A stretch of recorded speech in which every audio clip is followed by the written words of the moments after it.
Good evening, everybody. It's Mario, and I want to thank you for joining Motorcycle Knuckle Busters here. So, once again, we've got another great episode. Great guest here.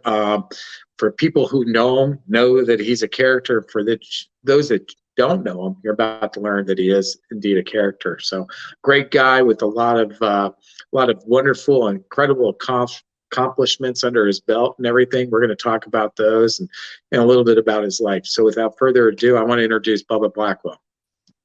Hey, everybody. Hey, Bubba. The character part. Where'd you get that from? We'll let people make up their own mind by the end of this, and I think they'll come to a summary of it. Yeah, he's a character. So because I broke too many helmets. Just a few.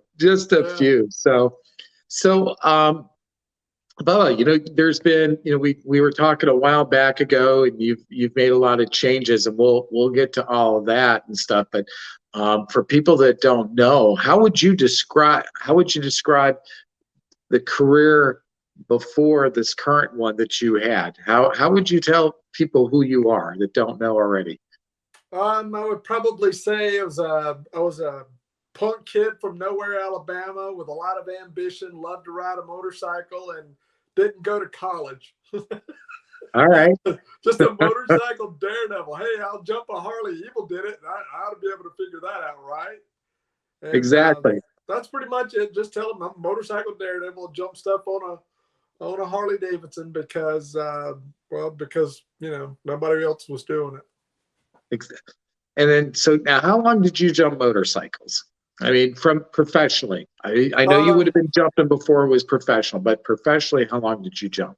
Actually, my last real job was in 1995, and I started jumping in 94. I was a Coca-Cola route salesman, and on the weekends, we'd load up and we'd go to a stock car track or something like that, and I would do a smaller jump on an XR 750 Harley-Davidson motorcycle, which is quite possibly the coolest bike on the planet. And, yep. I figured out a way to get to ride one because I sucked as a racer. So at least I could ride one and jump over cars and people would dig it. And it wasn't too many people doing it at the time. And everybody remembered Evel Knievel, and it started getting more and more popular, and had the opportunity to, you're going to keep working or you're going to pursue this. And I went to the motorcycle thing with the blessing of Coca-Cola.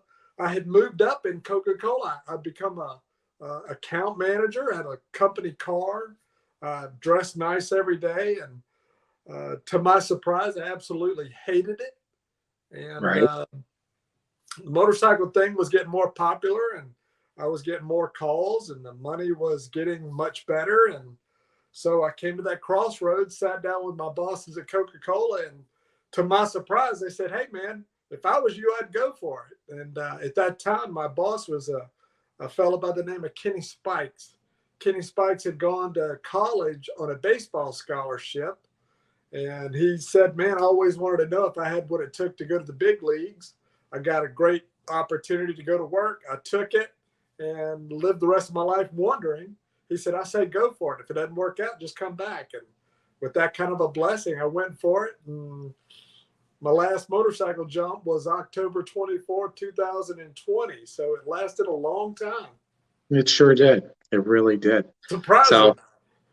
So Kenny Spikes, I love that because, man, does that sound like a baseball player's name? It sounds like one to me.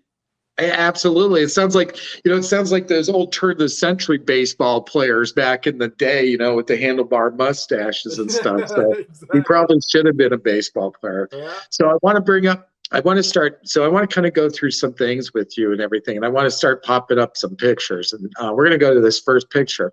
So tell me about this picture, because this is, I know, I come from a family that was very involved in racing and everything else. So when I see pictures like this, it just kind of, it always touches my heart.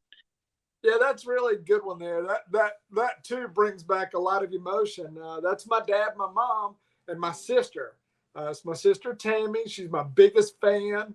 My mom and dad aren't with us anymore, but sorry to hear that.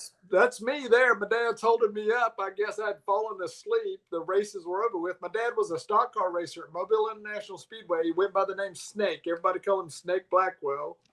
and Okay. He was really good. He went on. He raced motorcycles there, and actually, believe it or not, my dad jumped a motorcycle over some cars one night and did it one time. It scared the crap out of him, and he swore he'd never do it again. And for whatever reason, I kind of got exposed to it after, after quite a few years. And my dad was a huge supporter. He thought what I was doing was really good. It was well thought out. But I think it got so much bigger than he ever thought it would. I kind of thought he thought this would be like a flash in the pan. I'd have some fun, hopefully not get hurt. And then I'd go back to whatever was going to be a real job. But next thing you know, we're finding ourselves on the Tonight Show or in Las Vegas doing a TV show. And I think he got just as blown away by it as I did. Absolutely. I can't imagine the pride that he would have had in you. But, also there would have been always this fear and a trepidation about what you were doing because you're his boy. Yeah. I see that a lot more now that I've slowed down. And, I've got an older daughter, Reagan. She's 16. I've got a new baby girl that's 2.5 who is absolutely bananas. This little girl literally has zero fear. And, oh, man. I mean, she's going to make me old before I'm officially old. She's going to be a terror. You guys get ready. Her name is Harley Blackwell, and I guarantee you're gonna know her name one day. Oh, I can't wait. Well, you know what? So we're gonna make sure that somewhere years down the road we're gonna hold a slot in an episode for her. How's that? Oh, it's gonna happen. She's bananas. She loves motorcycle fanatic. But with a name like Harley, it's kind of born in, right? Well, I know you make it out to Sturgis, but maybe sometimes she's ever is out and you come out to a show. We'll have to introduce her to Lila and Piper Eberly, because she started building her first motorcycle at 12, finished at 13, 14 years old. She's at Sturgis showing and brought a lot of hardware home. And now her 9-year-old sister is building a bike. So there's some gals she needs to meet because, the age difference, it's going to be a little bit more relatable when she's ready. That's awesome. We're going to go out there, not this year. We're going to skip it again this year. But Harley's birthday is actually during Sturgis. Well, that's right. I remember you telling me that last year. Yeah. August the 6th is a birthday, and we've got another big birthday planned. So we're going to skip this one. But she'll be a little bit older. She'll be actually 4 when we go out there the first time. So she'll have a lot more fun. But, yeah, she's motorcycle fanatic. I'm really, really proud of her. She's already got 2 motorcycles of her own. We got the little electric little Harley things. Yeah, she's got one of them. And you haven't started. Have you started building ramps yet? Come on. We actually got one. I'm not lying to you. We have a ramp. That's awesome. I absolutely love it. I'm not pushing. It's her mama. I'm gonna blame Daddy doesn't have an agenda, does he? Yeah. I'm gonna blame it on her. I love it. Mom. I love it. So let's pop up another picture. Now, see this picture. I'll tell you what. So I'm thinking about the difficulty of just doing jumps in general. But here's a jump at night. How much more does that change the dynamics? I love it. I love doing nighttime shows, I loved it. It was I did a lot of jumps, but my real job was to go around and do promotions at Harley-Davidson dealerships all around the country. And we did a few shows at night. And I'm a festive guy. I do everything, as you probably remember. I do all of my stunt shows with a microphone and my helmet, and I'm constantly rocking tunes and interacting with the crowd. The nighttime shows were by far the best. God dog, we had so much fun. And, but to my surprise, a lot of the Harley dealers, they wouldn't stay open that one night a week, once a month. They would always close 5, 6, 7 o'clock, whatever, get out of there before dark. But the nighttime shows were by far my favorite. People's emotions are on the edge. Possibly they've been out festive, if you know what I'm talking about. And it's a lot more fun. People are a lot more relaxed and they're excited about what's going on. And, sparks, noise, It's all right there. But I love the nighttime shows, possibly because I really couldn't see the danger because I'm not very bright. But I like them. The nighttime shows are always the best. Oh, I love it. Absolutely. Well, I'm glad. I'm glad to have learned that because I was very curious about stuff. So I want to roll into another picture here. There you go. So Look at that one. that's another one. I mean, okay. So how many buses do we have there? That's 15 tour buses. That was in downtown Las Vegas for a show called I Dare You. And believe it or not, Mario, I had no idea they were shooting off that much pyrotechnics in the background.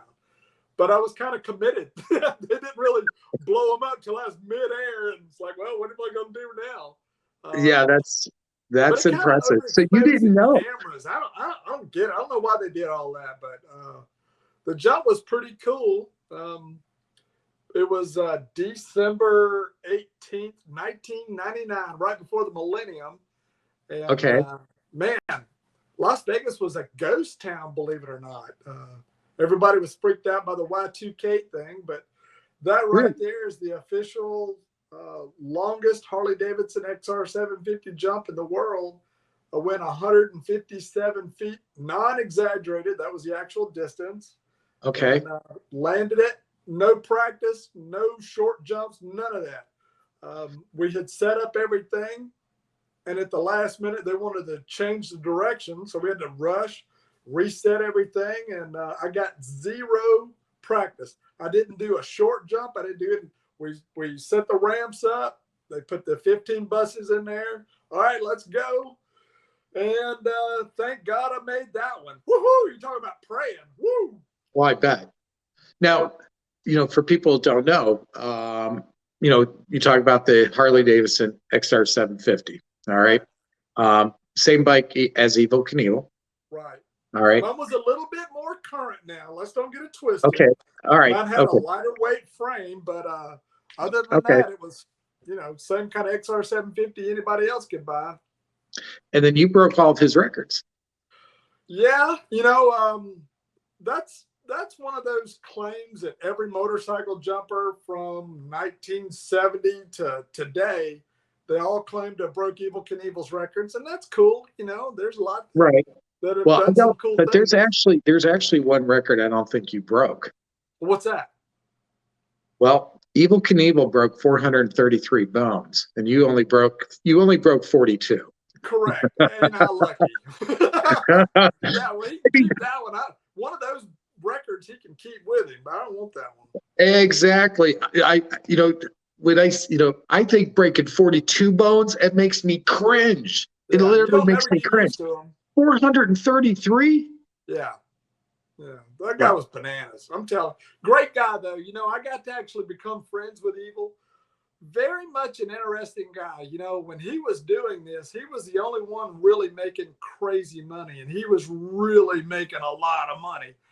And, every time he went anywhere, any jackass with a dirt bike and a cocky attitude thought they could beat him. So, he didn't exactly have a whole lot of people coming around him being over the top cool to him. They were always trying to challenge him or whatever. And luckily for me, somehow or another, met him at just the right time, and we hit it off really good.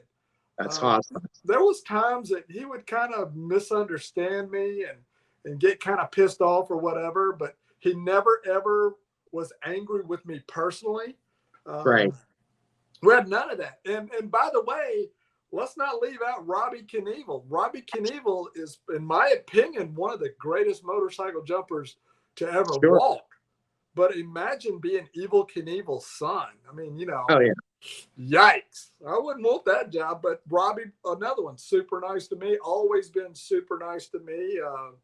And I got I've met Robbie, good guy. Of course, I never met Evel.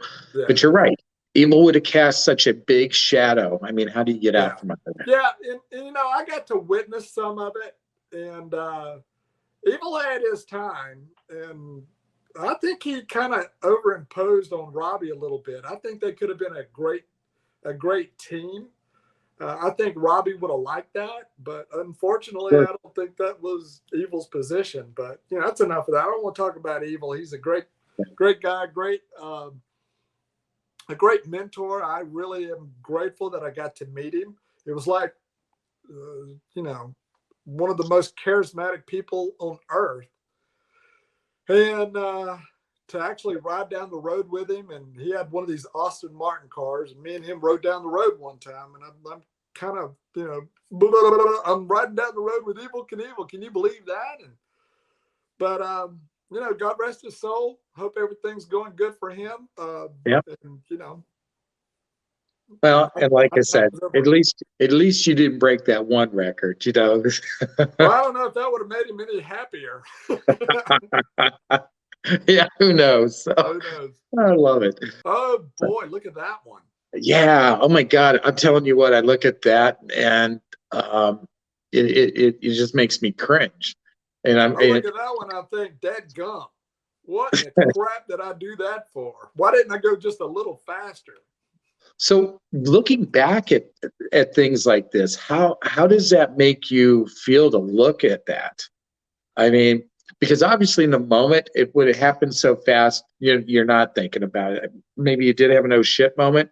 Well, that's definitely an oh shit moment. But the great thing is I don't have any memory of it. And that's kind of a good thing. If you're a motorcycle jumper and you're trying to do this for a living, and then as soon as you get well, you got to go back to work because that's how you pay the bills. It's a good thing you don't remember something like that. But I got little flashes of it.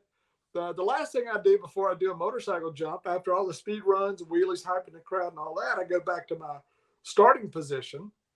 I raise my visor on my helmet. I nod my head down. I say a quick prayer.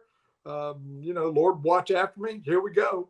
I immediately shut my helmet, pull the clutch in, and I go. I don't wait around. I've never been the praying kind of guy that's like, okay, did you hear that, God? We're cool, right? It's never like that for me. Right. I say my piece. It's time to go. So when did this happen? I'm sorry. When did this happen? This jump? July the 4th, 2001 in Del Mar, California. In front of a bazillion people, families. It's kind of one way to get little Johnny excited about watching fireworks. Right. I was going to the ramp top speed. I'd never used a speedometer. And by all intents and purposes, I should have made the jump. But I had made several speed runs, and that dirt had gotten chewed up because it's a thoroughbred track. Yep. And it's kind of like running in sand, I guess you'd say. At least I didn't realize it at the time. And it robbed me just enough speed. I actually hit the edge of the safety ramp and catapulted me off of the bike. It busted my pelvis just as soon as I hit it. And it launched me up into the air, and I did a 1.5 somersaults, and I landed on my head and had a major head injury, broke a lot of bones, woke up in the hospital, and I was supposed to go surfing the very next day with a friend of mine named Brian Davis, and woke up in the hospital, and I was like, what's going on? I had no understanding of how I got there. Aren't we going surfing? And to my surprise, I really wasn't moving all that well. And that's when they told me, said, hey, look, you've got hurt real bad. You've been in a coma. You didn't make the jump. I'm like, well, all right, what do we do now? So had all these chest tubes, punctured lungs, all this good stuff, wound up staying in the hospital a month. And get this now, get out of the hospital, finally get home. And then I got called to come up to New York to do a video montage episode of the Maury Povich show. And I told my agent, I'm like, I am not going to go do the Maury Povich show. Come on now, that's just ridiculous. He said, Bubba, it's a video episode and they're going to pay you a lot of money. I'm like, all right, let's go see Maury. Let's go do that. I never forget it. Was in the truck, was on the way to the airport. And we was going to make the very first stop we was going to do. Once we landed, we were going to go to the Twin Towers because I've never seen them in person. And about to pull up to the airport in Pensacola, we get a phone call from the Maury Povich people and said, hey, where you at? I says, well, we're almost at the airport. Well, there's been an accident an airplane has hit the Twin Towers. Let me call you back. No kidding. Yeah, that was the day 911 of when the Twin Towers accident happened. So it kind of made me wonder, man, dang near get killed in the motorcycle jump. Then I'm going up to New York for, an interview. And the first thing I'm going to do is go to the Twin Towers and bam, that happens. That's mind-boggling. I kind of had to evaluate, hey, man, where you going? I've talked to so many people, and you talk about 9/11 and stuff like that and different stories and different experiences. And I knew people in this city and stuff, but that's that's probably the coolest, most unique story I've heard about. It was amazing. And then the weird thing is we had a television in the truck, and I was able to turn it on, and I saw the second plane. And probably one of the most, I don't want to call it unusual, but awakening. That was an awakening moment. Sure was. For many people to think that we're, here we are in America, which is by far the greatest country on the planet. I know it's got its problems, but man, you get the freedom to be an idiot and make a good living at it. So it's a great country.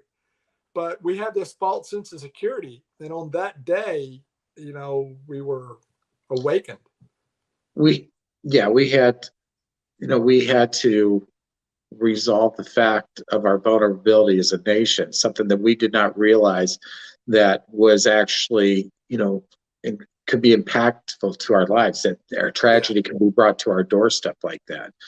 And definitely weird, but we got through it, and it did awaken us. And but at the same time, people like possibly you and I realize, a lot of people think we're crazy for riding motorcycles. Hey man, this is about the only way you can really truly be free. And I think motorcycle sales took off, and people realize that they're not promised tomorrow to get out and live their lives. I've always lived that way. I don't ever want to be scared of doing anything that I want to do. But number one, I'm fully convinced there is absolutely nothing on the planet that any other human being has done that I personally can't do if it's something I truly want to do. And I've always had a real stubborn approach to things like that. And I know that's true about you.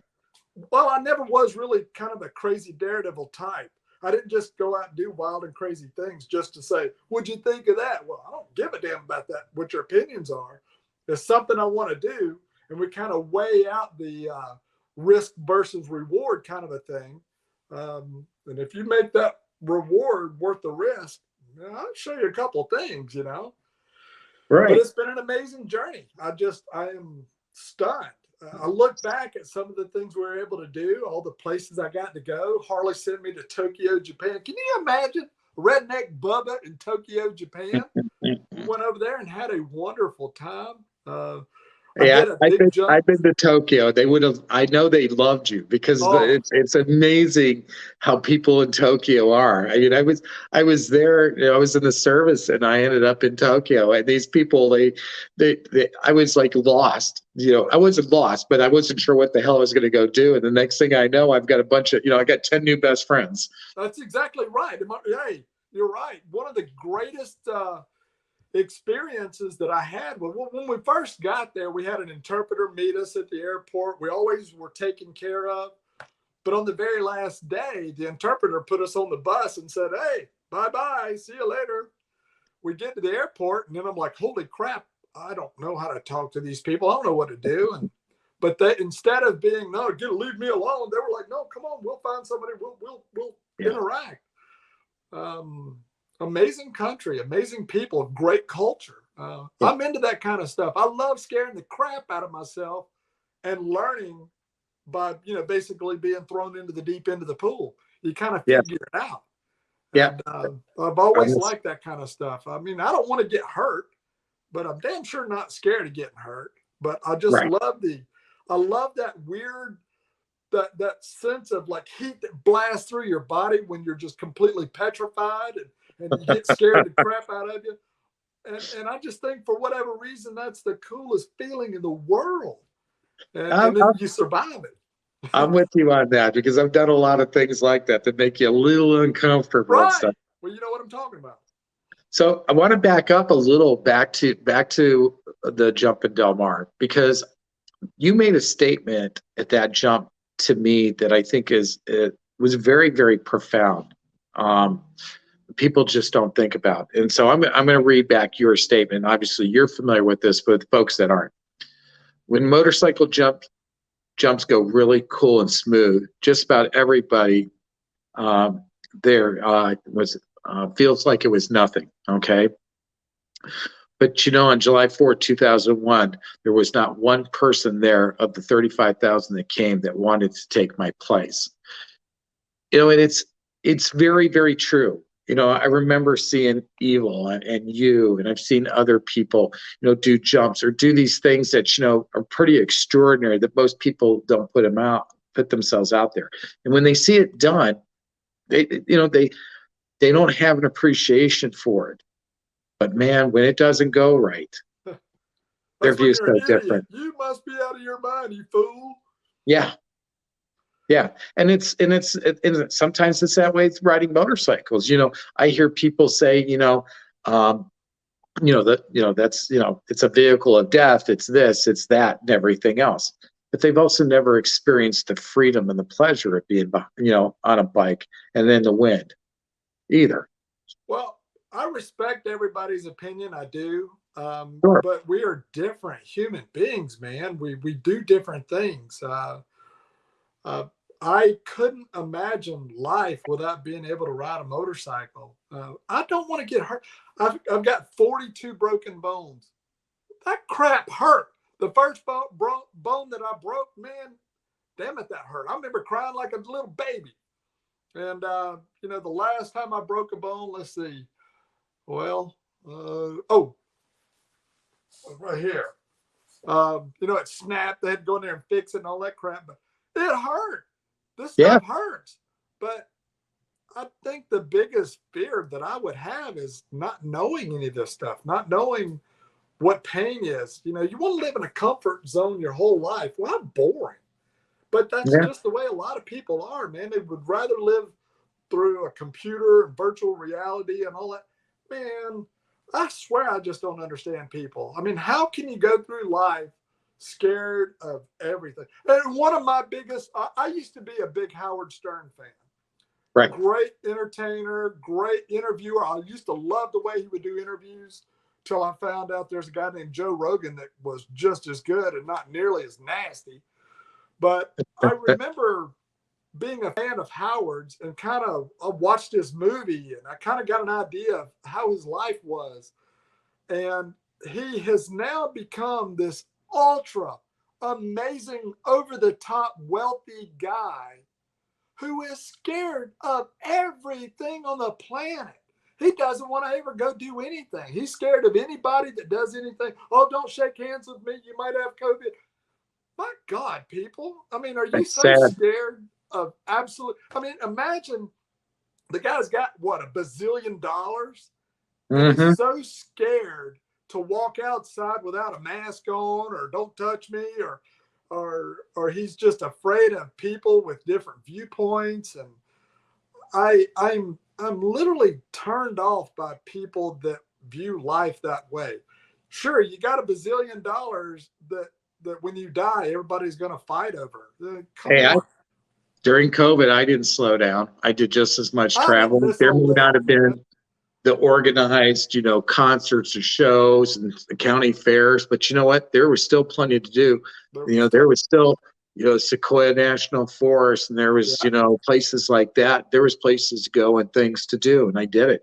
I went to New Orleans. I was staying at the Four Seasons, and it was an $850 room I got for like $75 because nobody was there. I'm like, well, yeah, I'm a buyer for that. So that's right. But why not? I'm having said that, I'm not saying that crap wasn't real, but it was real. A lot of people died, and that's horrible. Yeah. But there was always underlying issues with that stuff, man. And I don't want anybody to die. I lost family members because of COVID. I did. Right. But those family members weren't that damn healthy. So I hate it. Doesn't make it any easier.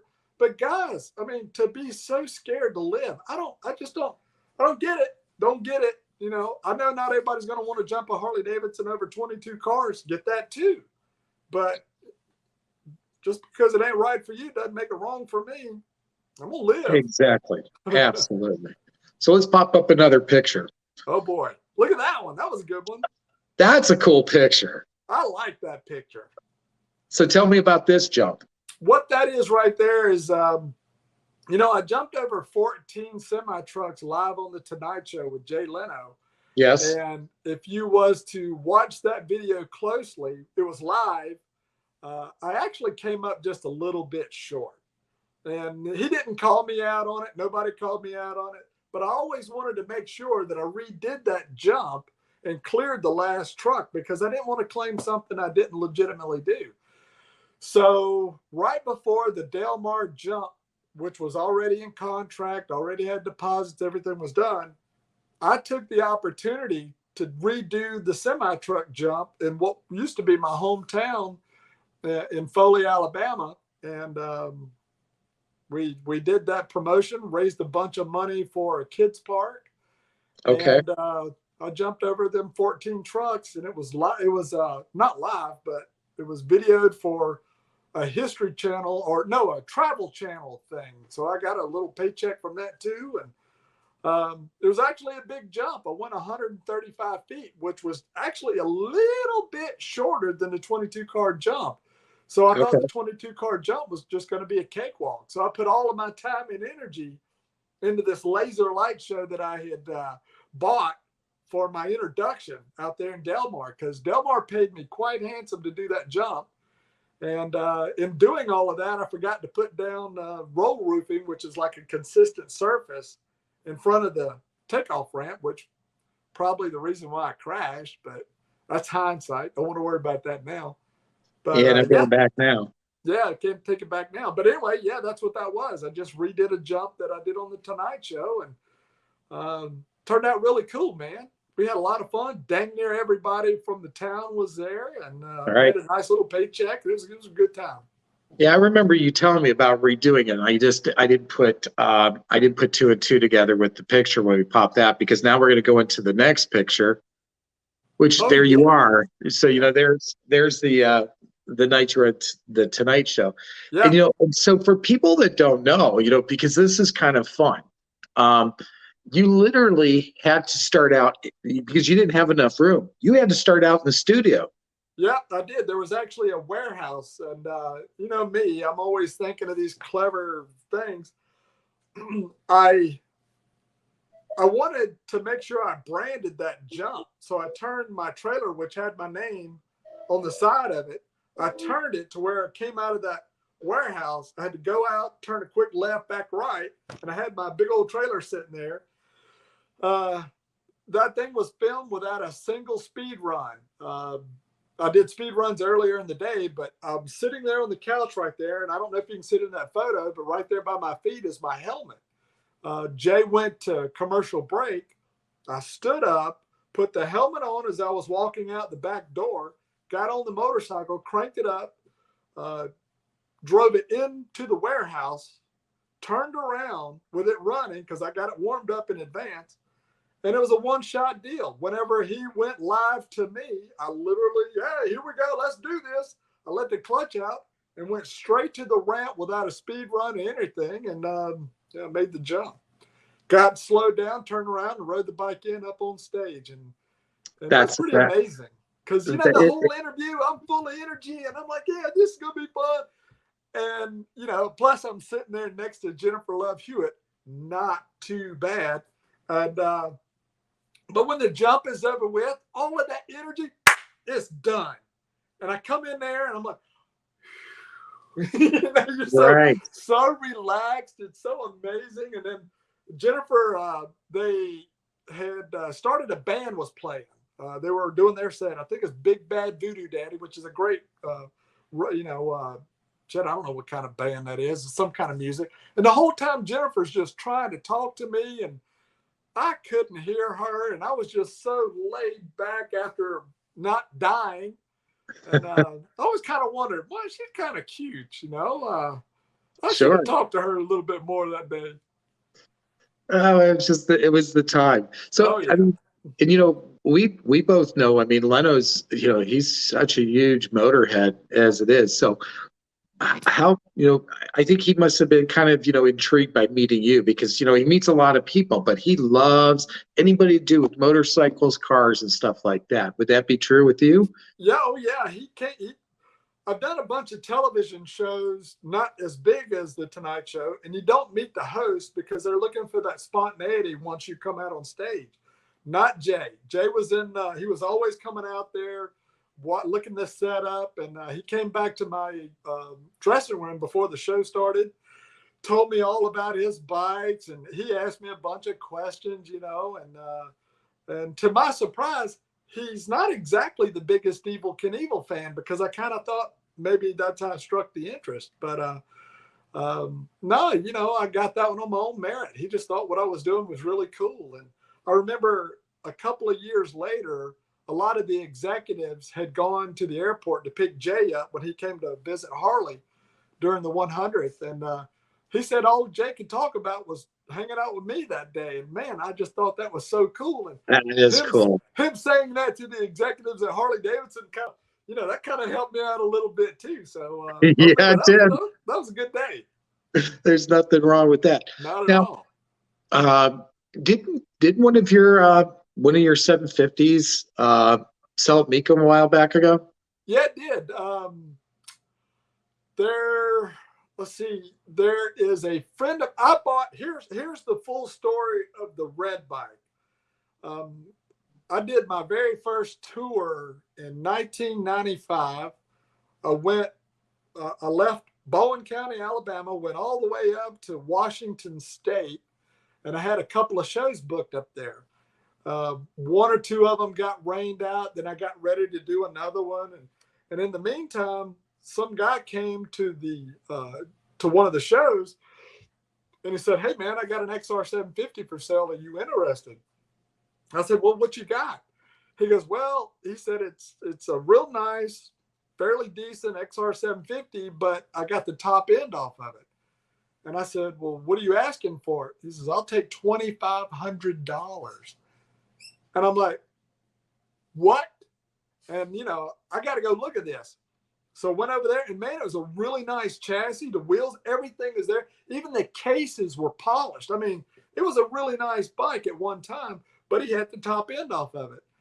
And he also had $2,500 because I took that son of a gun. So I got that motorcycle, and I'm like, oh, I'm so excited, because all of my other jump bikes were owned by George Schott, which is a really successful businessman up in Maine, up in Lewiston, Maine, or Auburn, Maine. And so here I am. I'm going to have the very first one of my own. So I paid the guy, got the motorcycle, stuck it in the trailer, and we still had another show to do up there, which was the first time I had a really bad crash up in Portland. And I got hurt really bad.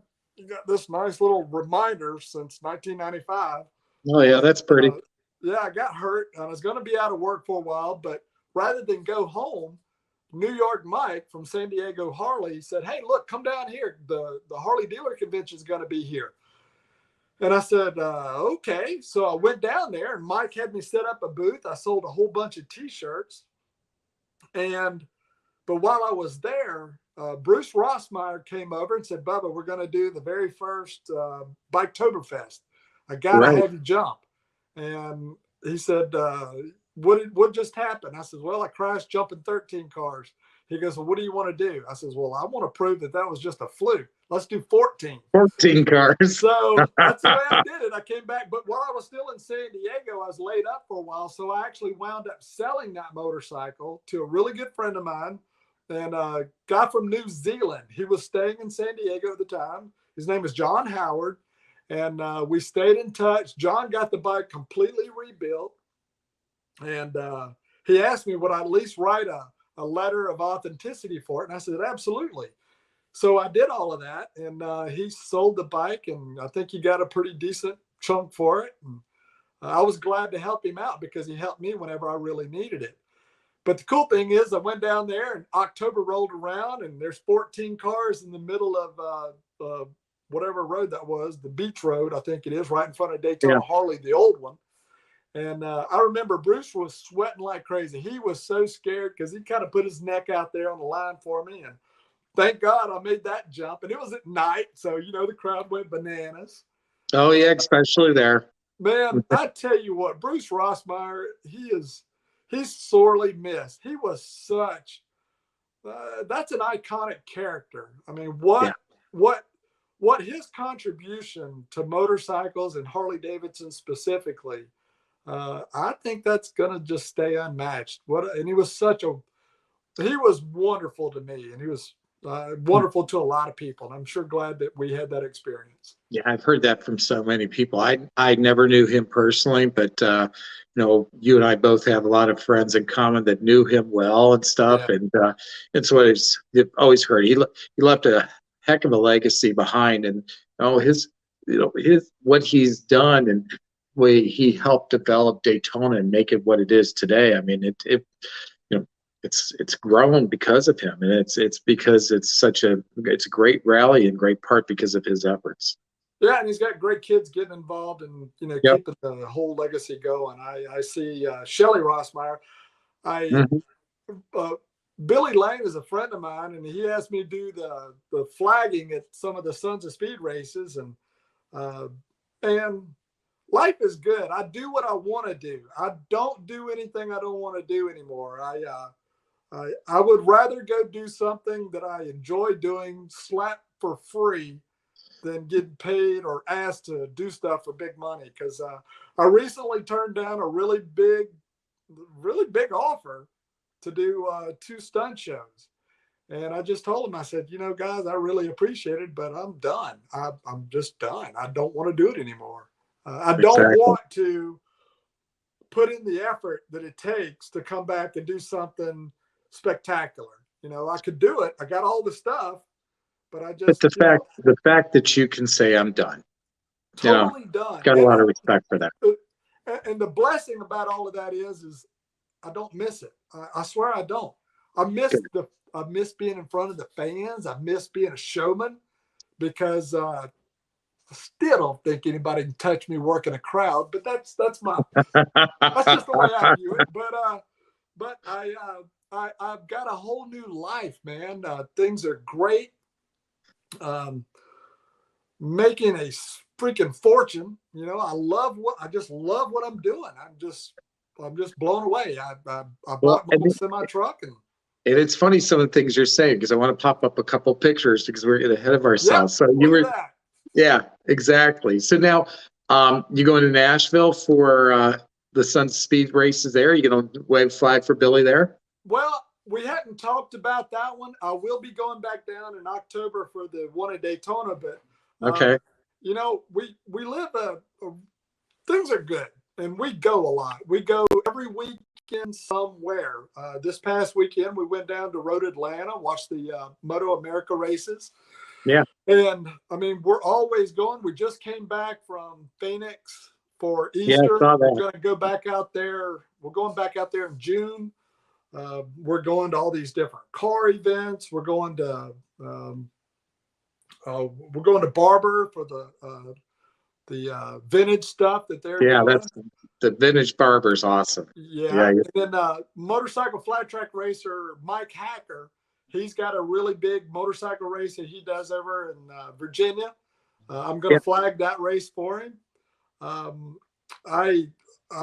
just the luckiest guy on the planet. I was able to flag 1 year for American Flat Track, and I enjoyed that greatly. But 1 year is about all I could stand to that.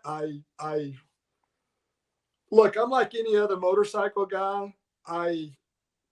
It requires an ego to go out and be a showman and wear the suit and entertain the people.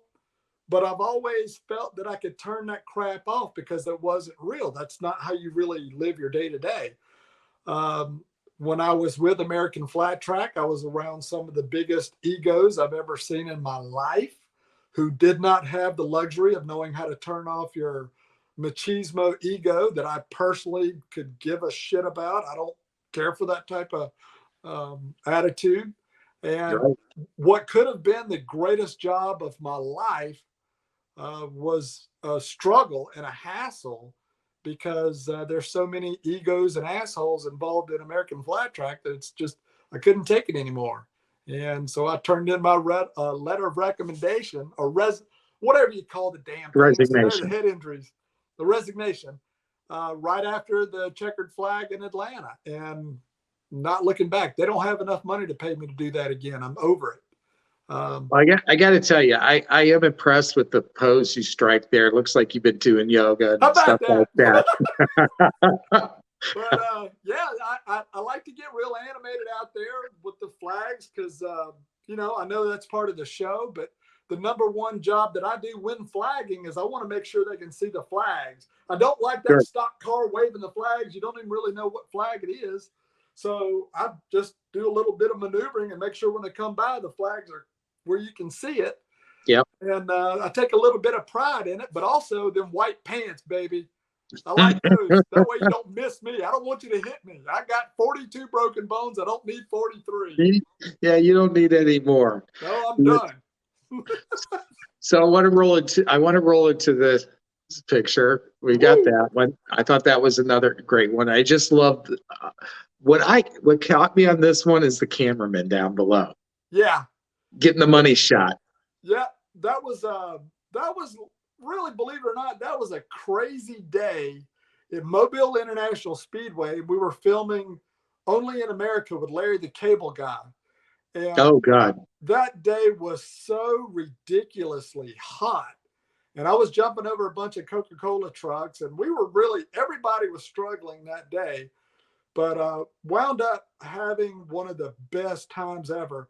Let me tell you, if you ever get the chance to meet Larry the Cable Guy, do it. He is quite possibly one of the most engaging, decent, fun to be around celebrities you'll ever meet in your life. He is such a good dude. We had a blast, but you know, I've seen him a couple of times since then, and actually he follows me on Twitter, and I follow him, of course. And I don't have many celebrity followers. Travis Trent, he follows me for some reason, which I love Travis Trent. Yeah, that's good. But other than that, you know, I'm not really big into all that stuff. I love social media and what it can do. Thank God my career was over before that became such a big deal, because I don't have the time to invest in all that stuff. I'm too busy, you know, having fun. Me, Jocelyn, and Harley are out playing too much to be worried about posting it on social media. No, I get it. And that's really good to hear about Larry the Cable Guy, because there's people out there, and we know you hear the stories about the assholes, but you don't often hear the stories about the good ones, and it's nice to know about the good ones. So well, everybody knows Jay Leno's awesome because he is. Yeah. But Larry the Cable Guy, he is everything you would ever want in a celebrity. He is very approachable. I remember we were filming that day, and the way that show always worked is wherever Larry would be performing at, they would squeeze in an episode. They'd spend all day filming. Well, that night he was doing his comedy routine at one of the casinos in Biloxi, Mississippi. And we had gone long. We were filming a whole bunch, and they were trying to get him out of there. And there was a big crowd of people. And my cousin at the time was a Larry the Cable Guy fanatic. I'm talking about just crazy. And he got there really late. And I think he'd done 2 or 3 tours over in Iraq. And everybody was trying to get Larry out. And I was able to get to Larry really quick right before they left. And I was able to say, Larry, look, I know you're busy, but my cousin just got here. He's a Iraq veteran. He loves you. Would you at least say, just wave at him or hello? Larry stopped, got out of the car, made sure they waited on him. He spent extra time with him, hugged him, signed his hat. And from that moment on, I'm like, man, you're a legend to me. That's awesome. I love that, and the fact that he just slows down his own world for somebody else. And, I think that's, you, and there's some other people, that I have a lot of admiration for, that aren't big egos, and you're one of those guys that I know you sit down and talk to you. You always make that person that's in front of you, who maybe is in awe of meeting you, you make them feel like they're more important, Well, and that's a talent, man. That's a talent, and I think that's just really shows to the pureness of your heart. I don't really know. I'd call it a talent. I would like to review that as maybe authenticity, because man, Well, I lived okay, the best life. I mean, I'm a poor kid from Alabama. I went to 14 different schools. Never lived in one place very long because the rent would come due and we'd have to go. And we just barely got by. right, But I was always a dreamer, and thank God I always had a bicycle, and I always got to ride that bicycle thinking it was a motorcycle. And sure, man, I literally believe, and you're not going to tell me any different, even if you had proof that it's not true. I really believe I can do anything. I just do. I've always had that attitude. I've always had that feeling that something special was going to happen. Didn't really know exactly what it was, but I just always pursued motorcycles. That was always something that kept my attention. I could literally get on a motorcycle right now and ride in my backyard and have the best time. sure, But I was able to think about it, because there's a lot of guys with a bunch of balls who think they can go out there and do crazy stuff and people would, pay to see them. And that's not really the case. You got to have a little bit of a business plan. yeah, You can't just go out there and be wild and crazy and think people are going to beat a path to your door, because a multi-billion-dollar like Harley-Davidson is not going to get behind a fool that's going to go out there and, damn near kill himself every time. So no, you kind of have to walk that fine line of being a showman, wild, crazy daredevil, but you got to have common sense that says you're not going to put in jeopardy a multi-billion-dollar corporation. So for that part, I'm super grateful. But mostly, man, I got to live a dream. I got to go all over the world riding the world's greatest motorcycle. and that's outstanding. And I want to go, and I think that's a great way to go into our next picture here. Yeah, look at that. Let's talk about dreams, because I think I was actually, we were having conversations when you were going out to get this bad boy. That's exactly right. We were. Yeah. Yeah, And so that's my Kenworth, bought and paid for. And so I get tell everybody, so in case they haven't put two and two together, tell everybody what you're doing now. What I'm doing now is you can't jump and do stunts on a motorcycle forever.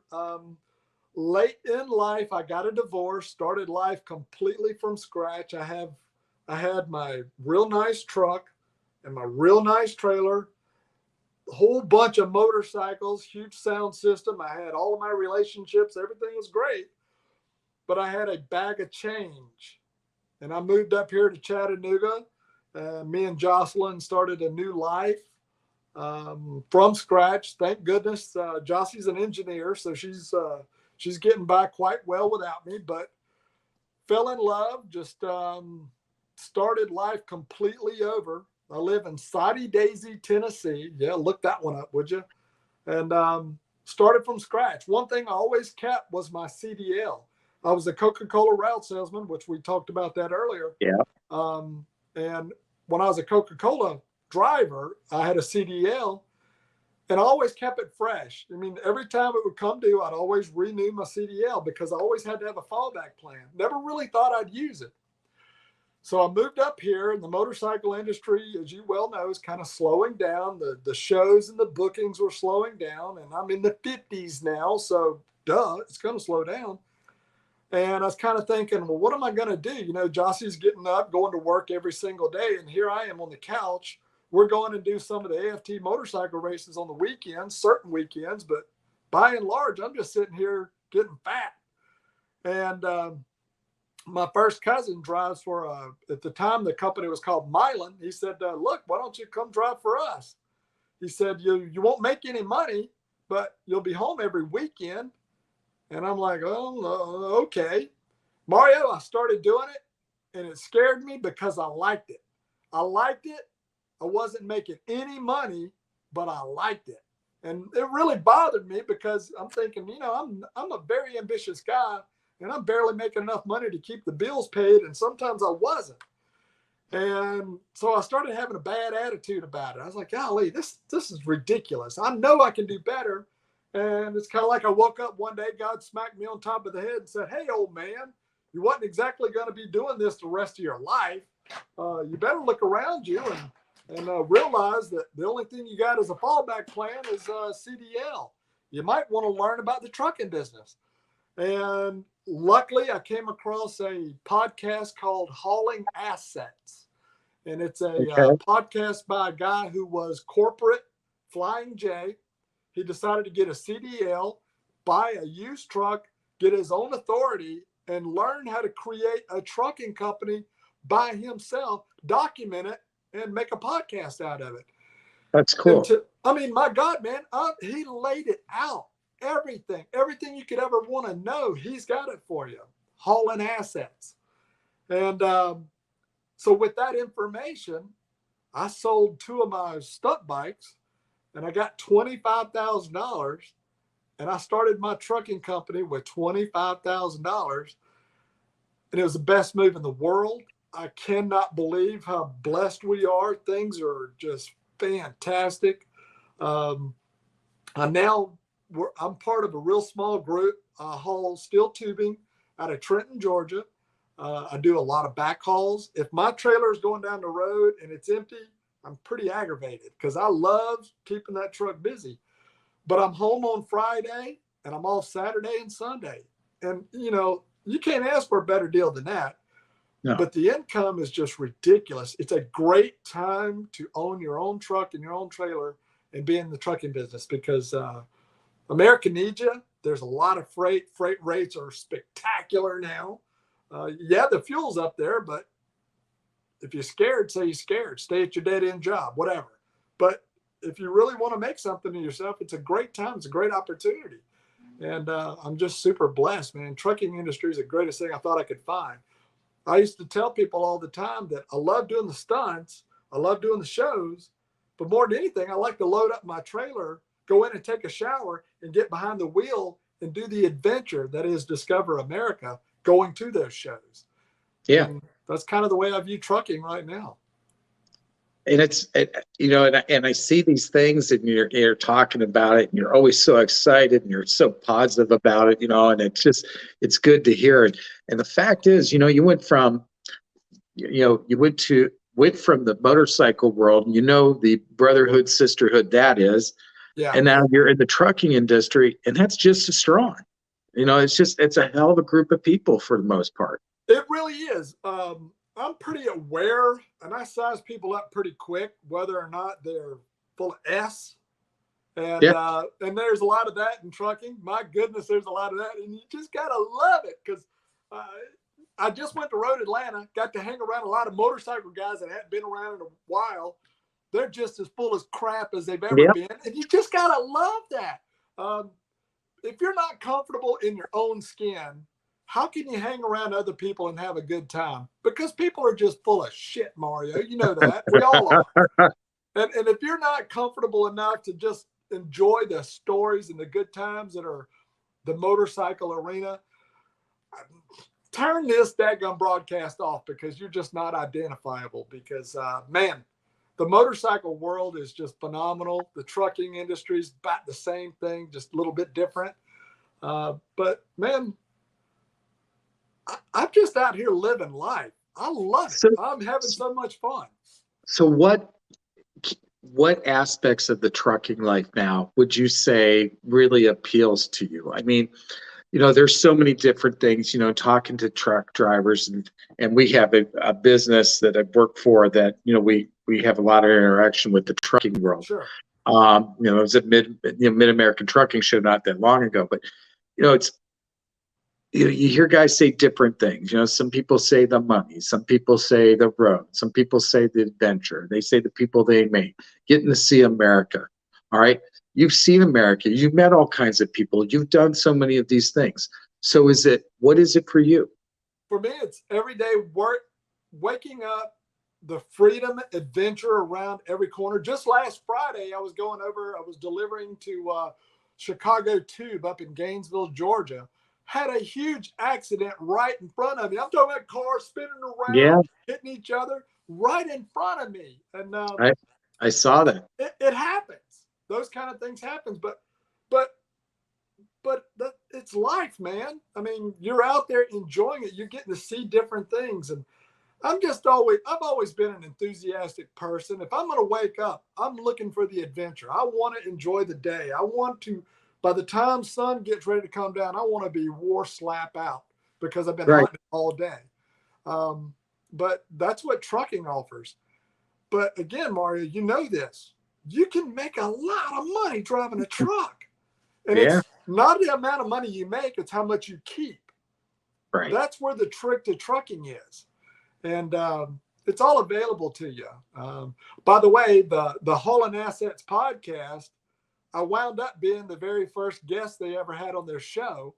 And that was right at a year ago. And the owner of the podcast, Chris, he called me just last week and said they want to do a 1-year update with me. And I'm super excited, man.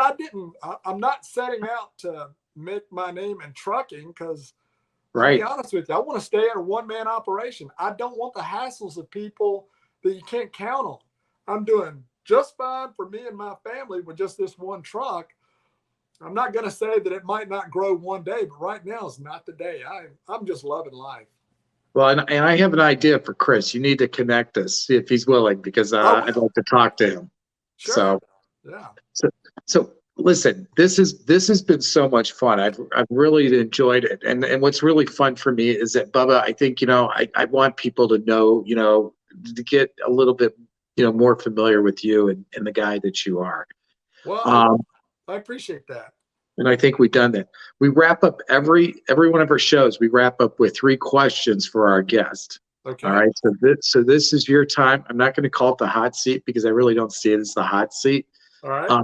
But the reactions of these things, and what people say, I find it interesting, and because of this motorcycle world. So, first question I have for you: if you could go ride with anybody, dead or alive, okay, who would that be? Boy, that's a good one. Malcolm Smith. Okay, that's a good answer. So tell me why. Because he's got the right attitude. He did some amazing things, contributed to the motorcycle industry beyond many. And he always had a smile on his face and was, looked like he'd be just one of them kind of cool guys. So mirror image of you. They're both the same. Kind of like a mirror image of you. So well, thanks. There you go. Okay. So we know, with the 750s, obviously that's a sweet spot bike for you because performing on them. But, if you could own or have any motorcycle, what would that be? Probably the one I'm thinking about going and getting. Well, let's hear it. A Ducati Hypermotard, but I'm afraid I'll lose my license if I have something like that. Yeah, and you used to have a pretty strong relationship with Ducati back in the day, right? No. I'm thinking Buell. Yeah, my bad. Buell, yeah. I was thinking Buell. Yeah, that's. But in all honesty, the bike that I'm probably going to go get, I'm probably going to have to go get me a new Street Glide or Road Glide. Sure. Yeah, because my bike, the bagger that I used to wheelie in the shows, I just, thank God I've never scratched it, never laid it down, and I'm just too afraid to ride it. I want to clean it, detail it, and put it in the living room. I'm tired of riding it. Right. There you go. Too scared to hurt it. I get it. So last but not least, and maybe we should, I don't want to put this, we shouldn't say a jump. No, we're going to leave it at a ride. If you can go anywhere in the world and ride, if you could, where would you like to go ride? Black Hills. Sturgis. Is there any better? No, I kind of agree with you there. That's what makes Sturgis special. That's why I try to tell people. People talk about Sturgis. I'm like, it's not the party. It's the riding. I don't even drink. How boring am I? No, you're never going to be boring. My God, Bubba, I think if we put a couple of drinks in you, okay, being the personality you are, I mean, I don't know if we could deal with all that. I'm willing to try. You're willing to try. We could probably make that happen. But no, you're right. The Black Hills, being in the Black Hills, riding or even going down the Needles Highway and going down the Custer. That's what makes Sturgis great, is all the riding. That's exactly go over right. The Devil's Tower. I mean, there's so much stuff, it's just that's what people don't realize. I think that's something, the Four Corners Rally down in Durango. Right. I think that rally has potential to grow because there's a lot of good riding out there. I knew that too. Yeah. Yeah, and I think we had Jossie and I went out there in 2018, and we rented a bike from Black Hills Harley. Man, that was probably the greatest motorcycle ride we've ever had. We had a really good time. Yes, I believe that. It's a wonderful time. So well, not this year. Next year we'll see you out there. We'll be there next year. Listen. I know Woody, so we'll make sure you're on grounds or something like that. But we usually host a couple of dinners and stuff where everybody just shows up and hangs out and stuff. And we usually have quite the cast of characters there, so you'll fit right in. So you're gonna have to join us. Well, man, I tell you, I really have enjoyed hanging out with you guys. I hope everybody enjoys the show. I guess you're supposed to do the social media plug. HD Jumper. Enter what is that? Instagram, Twitter. Yep. HD Jumper, or I don't know, whatever. Just if you're interested, check it out. If you're not, don't. I don't give a damn. That's the spirit, brother. All right, I love it. Well, thank you so much for joining us, and we'll be connecting soon, buddy. All right, take care. I look forward to it, man. Thanks for having me on. You guys ride safe out there. Don't be jumping nothing. Get video if you do. Absolutely. Thanks, Bubba. See you, brother.